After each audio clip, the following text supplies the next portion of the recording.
Want to know the latest on what's happening in the world of financial services? Tune in to Banking with Interest, a podcast from Intrify, a fintech that provides innovative products to help banks and financial firms of all sizes stay competitive. Hosted by Rob Blackwell, the former editor in chief of American Banker, Banking with Interest features current and former regulators, bank executives, journalists, and analysts discussing the financial services policy debates roiling Washington. Listen to Banking with Interest, available on all major podcasting platforms, or go to www.intrify.com to click on the link on our homepage. Welcome to the American Banker podcast. I'm Penny Crosman. Most people listening to this podcast will know that Richard Cordray was the first head of the Consumer Financial Protection Bureau. He was recruited by Elizabeth Warren in 2010 to become the head of enforcement for the Bureau. Then President Obama, shortly after that, asked him to become the CFPB's first director. The CFPB was set up after many consumers lost their homes or went into a financial tailspin during the 2008 financial crisis. Now, the future of the CFPB looks uncertain, with drastic cuts to its funding and its staff proposed by the Trump administration. Richard Cordray is here with us today to talk about the CFPB's work and its future prospects. Welcome, Richard. Glad to be with you, Penny. Thank you. So, I believe you were Ohio's Attorney General when the mortgage crisis happened. What were some of the things you saw during that time? What were some of the things that worried you, and what were some of the kinds of cases you prosecuted? Sure. Actually, the background is even more interesting because prior to being Attorney General, I was a local county treasurer responsible for collecting property taxes on real estate properties. And we found that many people who you would not have expected it were going delinquent on their property taxes. And this had to do with people buying up lots of properties on speculation, a time of a real frenzy in the real estate market. I then became state treasurer, and we had to safeguard the state's investments as the crisis started to shutter the markets, and then became attorney general and ended up prosecuting a number of people, bringing lawsuits to collect monies back that were lost in the financial meltdown. Has some of that speculative buying kind of been diminished, as far as you know? Well, sure. I mean, once the real estate values crashed in the wake of the financial crisis, there were a lot of people who lost their homes, but also a lot of people who had properties foreclosed on, and prices really bottomed out back toward what should have been the norm all along. Since then, prices go up and down, markets go up and down, but much more within a reasonable range. And that's been the experience since 2010, now 15 years later. And one of the things that's really important to note is that one of the first things the Consumer Bureau did was to put in place strong rules affecting the mortgage market that have rendered that market and the participants in it, realtors and mortgage lenders and the like, would very much agree with this, have rendered that market safe and sound, and made it possible for people to proceed with confidence once again. Mm. So what were those early days like? And was your focus pretty much on mortgages and kind of protecting people from potential damage of what had happened during the crisis? Yeah, so you're asking about the early days of the Consumer Financial Protection Bureau, which was written into law in 2010. And the reality is that the early days were quite unique in the history of government. It is not very often that a new government agency or government department is created, and the reasons for this were the extreme problems from the financial crisis. So our job was to actually set up an agency from scratch to make sure that it complied with all the different statutes. There's about 100 pages of law in the U.S. Code that speak to the Consumer Bureau and what it's supposed to do and what it's supposed to consist of. And at the same time that we were setting up and building the Bureau, we were having to carry out its responsibilities, at first with a smaller staff because we were just starting out, and then eventually with a fuller staff after about 3 or 4 years. So at the same time that we were building and creating an agency, we were writing rules to safeguard the mortgage market. We were setting up a complaint handling system so that consumers from all over the country could file complaints with us about financial problems that they were seeing in the marketplace that we would attempt to work with them to resolve. And doing a lot of other things as well, and bringing enforcement actions that eventually recovered about $12 billion for tens of millions of consumers. So it was a busy time, an interesting time, and quite a handful. Mm. So I read that the CFPB has processed more than 9 million consumer complaints. When you were there, how did you decide which cases to pursue and which cases to leave alone? Yeah, it's a question that's a fair question for anybody who does any kind of law enforcement. True, when I was Attorney General of Ohio, state attorneys general all over the country every day, also prosecutors and people at other levels of the government, the Justice Department at the federal level, they all have to make judgments and weigh comparative problems in deciding where to focus their limited resources most effectively. And we had to make the same kind of decisions at the Bureau. One of the things that we tried to do was to look for cases that involved a larger number of consumers and greater harms to consumers, because you don't really want to waste your ammunition on small time cases that aren't really going to amount to much.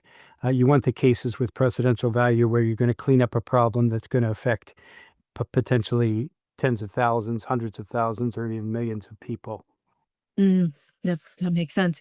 So I wanted to ask you about the Dodd-Frank Section 1033 data sharing rule, which I know the work on that was started during your tenure. What were some of the guiding principles when you were working on this?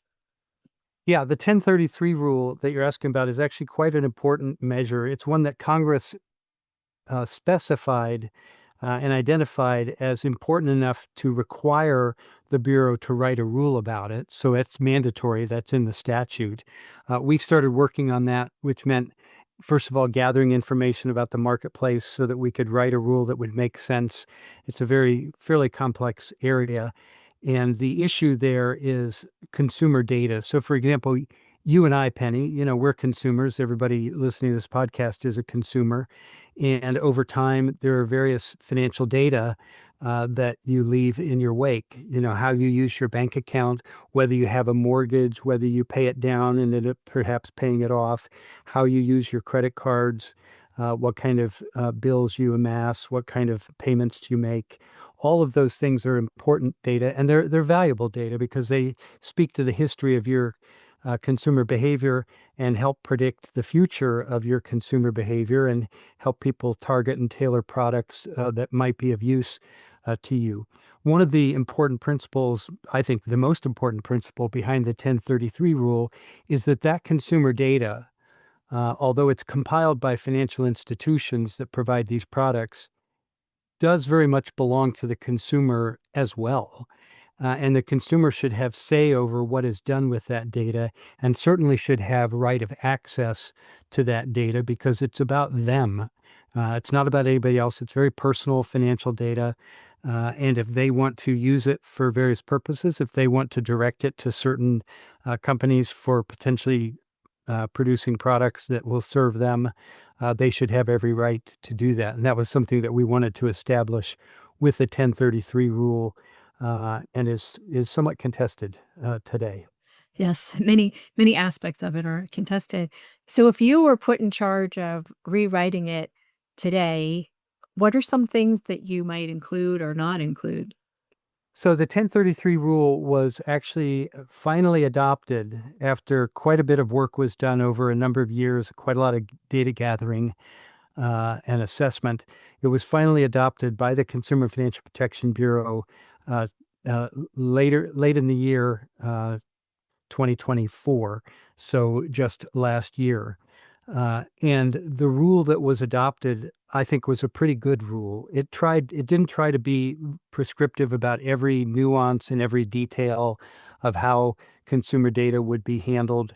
It didn't go into all of the nits and gnats of that, but it did establish the core principle that the data belongs to the consumer. The consumer should be able to direct who has access to that data.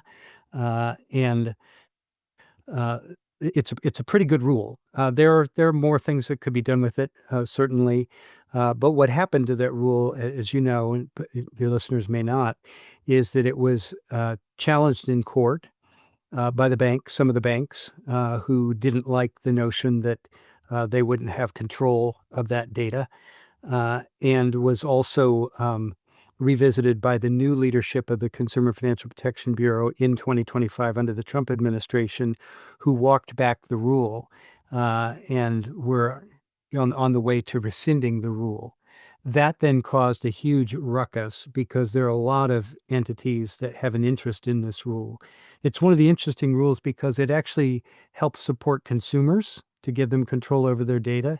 It helps support some financial technology providers who have interesting new products that consumers may well want and want to have their data submitted so that they can have access to those products.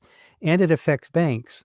A lot of smaller banks, are benefited by this rule because they can work with third parties to deliver services to their customers that perhaps they couldn't deliver on their own. Some of the larger banks feel that this rule gets in their way because they would like to have full control over people's data and control the products that those people can use. That doesn't feel appropriate to me. It's not in the spirit of the rule. But when the Consumer Bureau walked the rule back, there were, in particular, the crypto industry was quite upset because it was going to interfere with their ability to work with consumers to get products to them. And that seemed to get the attention of the White House. And now they are rethinking whether they were going down the right path in trying to undo the 1033 rule.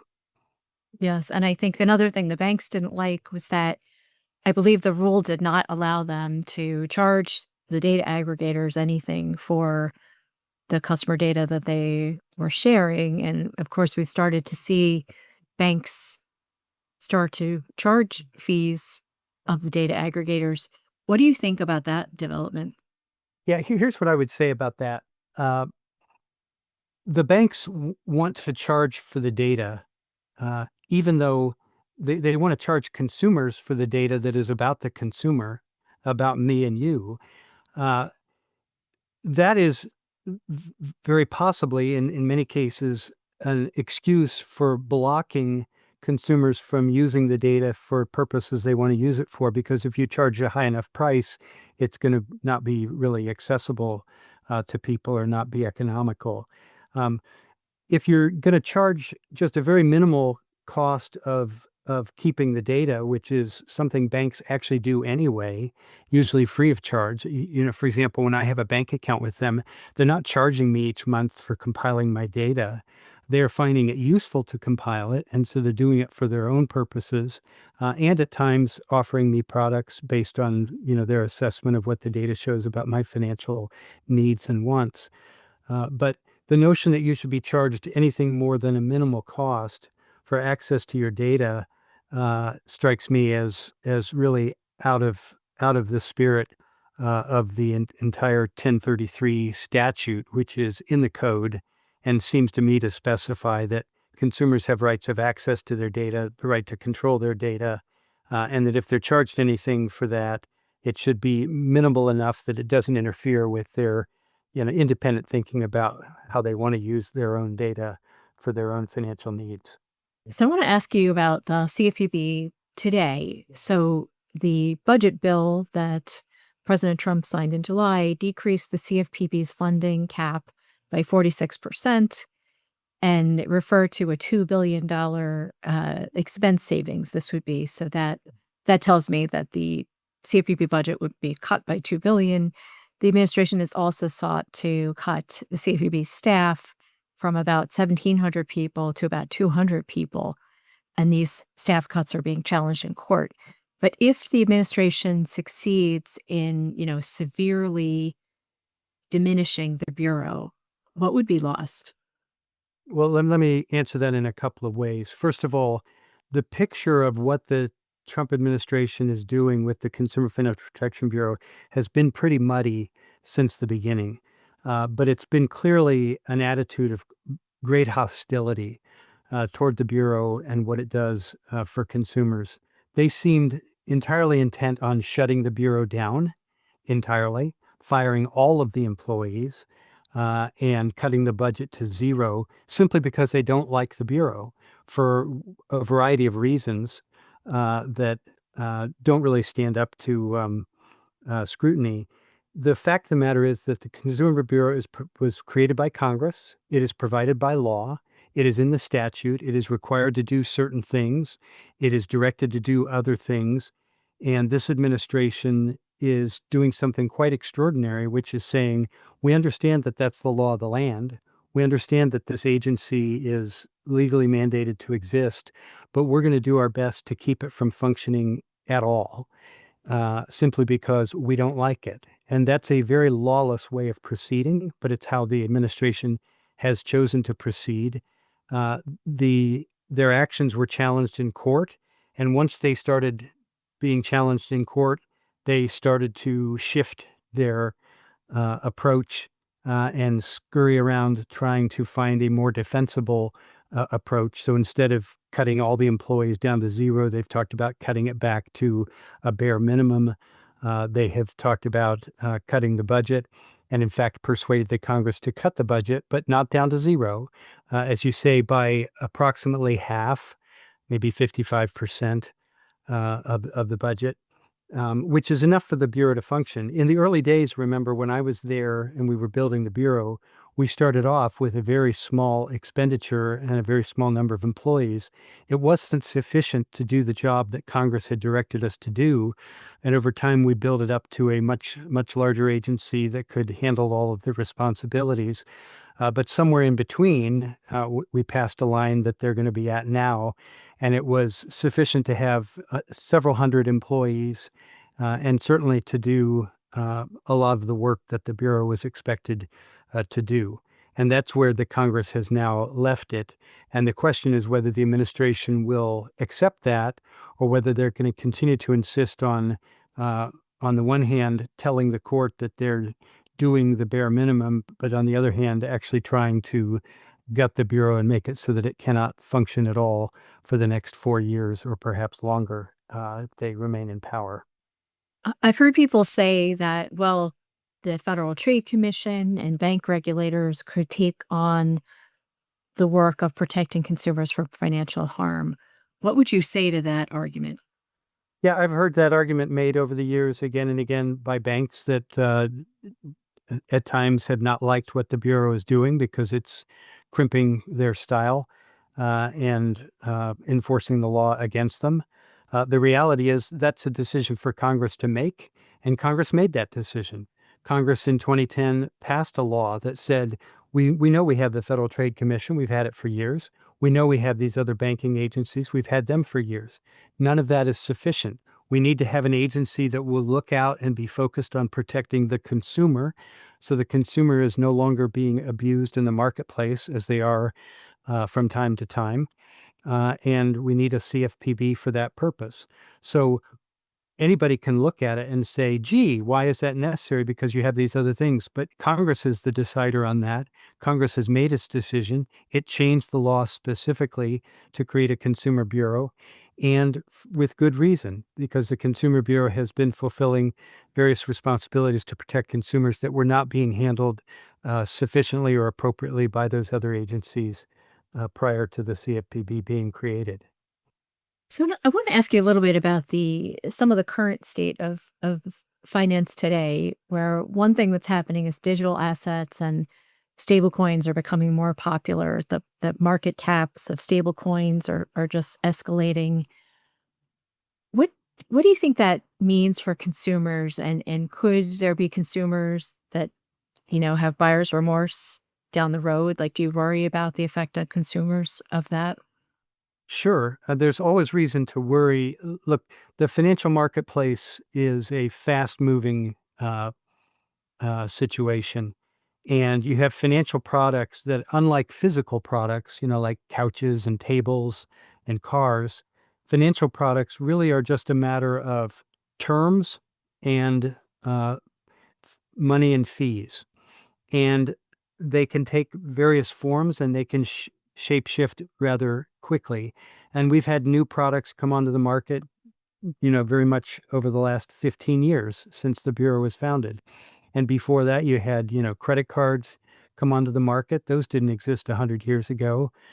Mortgages have become much more prevalent and much more complicated in many ways that didn't exist, a generation or two ago, and the like. The same is true now of these stablecoin products. And one of the things you need to worry about is, to begin with, do consumers actually understand these products? Because if they don't understand them, it's easy to get hurt. It's easy to lose money. It's easy to not be able to assess the risks properly, or to be aware of what the risks are, or when you're walking into a problem, or when you're being deceived or tricked or scammed. All of those things can happen because these products are sometimes fairly complicated. They have cumbersome terms. They might have a contract with you that runs to uh, tens or even hundreds of pages of online material that you can not easily read or understand. So all of those are reasons to be very concerned for consumers with new products. What about the overall rise of household debt? I feel like people don't talk about this very much, but I was just looking it up, and in the second quarter, total household debt in the US reached a new record high of more than 18 trillion. It's mostly mortgage debt, but also credit card, auto, and student loans. Do you think that could become a problem going forward? Well, the amount of debt that people hold can always be a problem. And for individuals, it can sink their financial ship in ways that they'll never recover from. I think if you take a step back, what you'll find is that as the nation grows wealthier and the total GDP and the total household wealth increases, you may well have more debt to go along with that because people can afford more debt. Sometimes debt for people is a convenience. For me to take my credit card and go to the store and buy something on the credit card without having to have cash available or go to the bank or have it in my pocket is a convenience for me. But it creates a debt for a period of time until I pay that off. And the same is true of being able to buy a home where I don't necessarily, most people don't have the ready money to pay cash for a very pricey item like a home, and a mortgage facilitates that. So they take on debt, but it's debt that they can repay, debt that they can handle, debt relative to their overall wealth that is a convenience for them and helps their financial situation, but is not going to, put them underwater for good and render them unable to function financially. So I'm not overly worried about the rise in household debt because I think, a debt to income or debt to wealth ratio is probably a better measure of that. But it certainly has been true, as you say, for quite some time that overall debt has been expanding in the country. And there are plenty of households that get out of balance on their debt and get to the point where they can't really make the payments and are going to end up, potentially in bankruptcy or in dire financial straits. So, what would you like to see the CFPB focus on today or going forward, if you could give it some direction? Well, I think the CFPB was actually developed to focus on the major problems that consumers face. And you just kind of ticked them off, Penny, a moment ago, which is if you look at the largest amounts of debt owed by consumers in this country, by far the largest consumer debt is for mortgages. And so you want to make sure that that market is running on a safe and sound basis, on a sustainable basis, that the products are understandable to consumers and they have terms that consumers can live with and cope with over time. And I think that that's very much the case right now. And there was a lot of work done by the CFPB to improve the mortgage market in the wake of the financial crisis of 2008, 2010, which was caused by problems in the mortgage market. So those have largely been solved or resolved. And as long as we can maintain a steadiness in that market, that's a very good thing for consumers. The next largest consumer debts have to do with credit cards, auto loans, and student loans. And it's been shifting around a bit. Student loans now are somewhat larger among those three. And auto loans have also increased over time. And credit cards, which used to be the highest of those three, is now, in many cases, some often lower than auto loans and student loans. And so you want to be worried a little bit about whether families are taking on too much debt for any of those obligations, to pay for college or to buy a car. And, most parts of the country, people can't really function very well without a car or sometimes several cars. And in terms of credit cards, that again is people have gotten used to that convenience of being able to go out and buy something, finance it on their card, and then pay it down over time. You want to make sure that all those markets are being looked after by the CFPB. And by the way, this is why it's very difficult to see the CFPB really functioning in any effective way with fewer than 200 people. I mean, when you think about the magnitude of those markets, which are worth billions or even trillions of dollars, and the amount of things that need to be sort of supervised by the Bureau, the notion that you're going to do it with just a bare bones staff isn't realistic, and it's not intended to be realistic. The powers that be in the Trump administration right now are simply hostile to the idea of the Bureau. They don't like it. They don't want it. And they feel that they have more say than the Congress does about the laws of the land and whether they have to be enforced, which I think is very much out of balance with the whole history of how our country works. The last question, what are you doing now? I am, much as I did during the first Trump administration, doing a lot of consulting work. I do a lot of consulting work with consumer groups around the country. One of the things we're trying to do, Penny, is if the CFPB is going to be stepping back, as it certainly has been this year, from taking on the responsibilities that Congress gave it, then there are places where state officials, especially state attorneys general, and in some cases, state banking regulators can step in and provide some of the protection for consumers that is missing right now. And I've worked with a lot of those groups around the country, particularly in California and to some extent in a number of other states. And we're trying to make sure that there's an aggressive, active coalition looking out for consumers. Another thing that I do is I do consulting in the fintech world. That is a world that is developing new products to serve consumers. Some of those products are really good products that are going to better consumers' lives. Some of them start out that way, but often turn into products that can be exploitative or the finances don't work as well as people hoped or expected they would. So you have to be careful. But there are some consumer-friendly financial products out there. And I'm working, for example, I'm on the board of directors for Invela, which is one of the fintech innovative companies that is developing new consumer-friendly products and services that we think are going to make a good difference to consumers across the country and in many cases around the world. All right. Well, Richard Cordray, thank you so much for joining us today. And to all of you, thank you for listening to the American Banker podcast. I produced this episode with audio production by Adnan Khan. Special thanks this week to our guest, Richard Cordray. Rate us, review us, and subscribe to our content at www.americanbanker.com/subscribe. For American Banker, I'm Penny Crosman, and thanks for listening.